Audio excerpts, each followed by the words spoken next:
Clones acted as a bulwark for the Republic in the Clone Wars and ensured that the CIS would never emerge victorious. Now, needless to say, using sentient beings such as the clones was a bit of an ethical dilemma, and could have set a dangerous precedent for the future. But could have using a clone army have proven to be a deadly mistake in another timeline?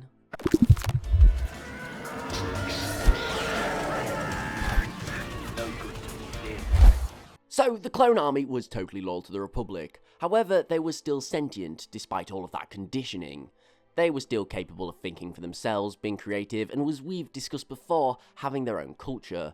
Not only this, but they felt pain and emotions, and for this reason, by all counts really, they are sentient. However, arguably, they were essentially just slaves to be used by Republic bodies to be used to defend the Republic's interests. Now, we've talked before numerous times about slavery in the Star Wars galaxy, and Sidious is really the champion of this. During his reign as Emperor, he classified species as non-sentient. For this reason, they didn't qualify for sentient rights, which essentially meant that they could be worked to death and could be seen as property. This happened to the Wookiees and numerous other species. However, the Republic, which is supposedly a far more ethical organization, had no qualms about effectively creating a slave army that was pretty obviously sentient. Now, classifying the clones as slaves is difficult, as they aren't treated stereotypically like what you might imagine a slave would be treated like. A lot of the time, Republic officials even showed a high level of care for their troops. But when you think about it, they weren't paid wages, they were forced to fight in a war, and they lacked the freedom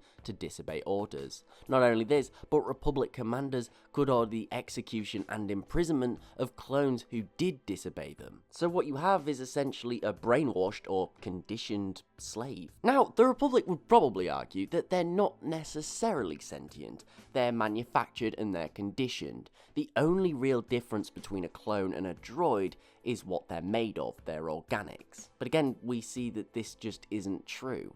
It may make Republic citizens and senators sleep better at night believing it, but the Republic was in fact doing something far more dangerous.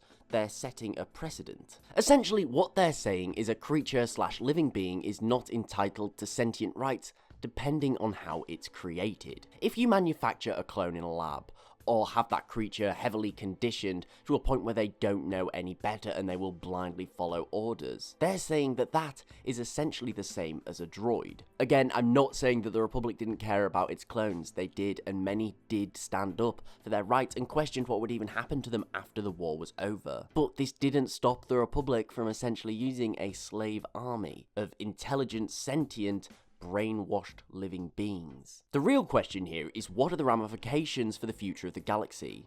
Well, this precedent that they've set means that people are gonna start using organics more and more. Clones are generally smarter than a lot of droids. They benefited from having an organic brain, which is something that's very, very powerful even in the Star Wars universe. And although they are relatively expensive at the time of the Clone Wars, it's important to remember that eventually all goods are commoditized and become more available to the public. I mean, the first cars, for example. When they came out, they were incredibly expensive and only the incredibly wealthy could afford them.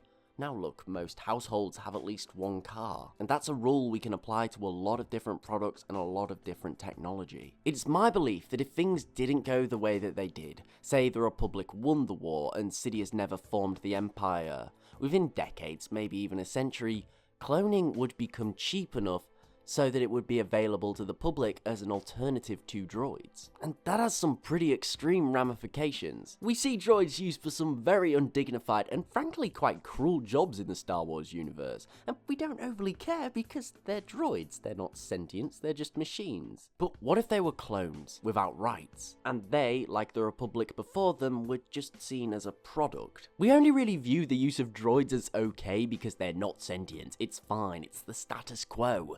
But if people become complacent in believing that clones are also not sentients, then the status quo moves, and no one cares. And this is terrible for everyone involved. Not only the countless organic slaves that would live unjustly under masters, but organic sentients such as clones, or any intelligent living thing, will not remain complacent forever. They learn and they adapt. Eventually, sparks of resistance would fly. We know that clones, even in our own timeline, were capable of disobeying orders. So how long until they would rise up against their masters, causing unknown levels of destruction? But what do you guys think? Do you believe that following the Clone Wars, the use of clones would be heavily monitored and controlled? Or do you believe that eventually they would just become another commoditized good that would slowly start to replace droids and fill roles in the Republic's quite monotonous system? Let me know in the comments below. Thanks for watching, I really do hope that you enjoyed. If so, please remember to like, share and sub, as it's really appreciated and it helps the channel grow. Also, don't forget to follow me on Twitter @TheLoreGuy and tick the bell for regular updates. But most importantly, thanks again for watching, I really do hope you enjoyed, and I'll see you next time.